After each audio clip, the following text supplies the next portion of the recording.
How many 1/6 are there in 2/3।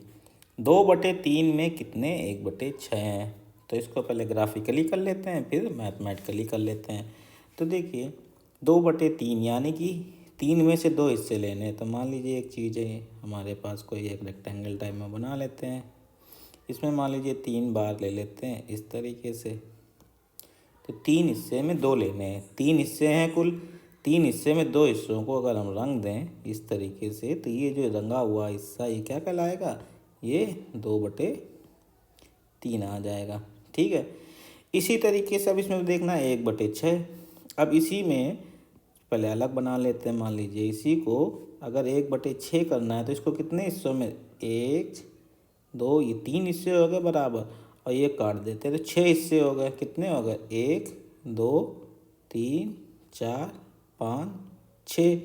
तो यहाँ पे हमें देखना है 1/6 हिस्सा कितना हो जाएगा। तो 6 में से कितने 1/6 हैं, तो यहाँ पे देखिए कितना आ जाएगा। यहाँ पे जब इसको काटेंगे इस तरीके से, जब इसको 6 हिस्सों में काटेंगे इस तरीके से, जैसे ये लाइन है ये वाली लाइन, तो कितने 1/6। यहाँ पे एक हिस्सा जो है, ये एक हिस्सा है, ये हमारे पास 1/6।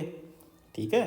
तो ये कितने हिस्से हो गए, यहाँ ऊपर एक हिस्सा 1/6, 1/6 दूसरा हिस्सा, तीसरा 1/6, चौथा 1/6। तो 4 1/6 के हिस्से हो जाएंगे। तो आंसर क्या हो जाएगा, ऑप्शन 4। ठीक है।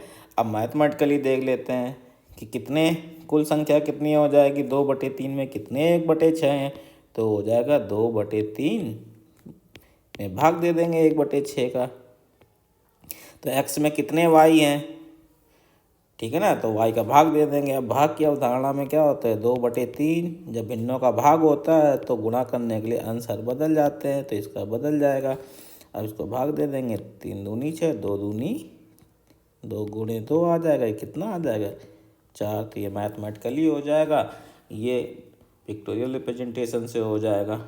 ठीक है ना। तो सिंपल डायरेक्ट कैसे कर सकते थे कि कोई भी लीजिए, कोई भी चीज़ ले लीजिए, आयत बना लीजिए, उसके हम क्या कर दिए 2/3 3 हिस्से कर दिए।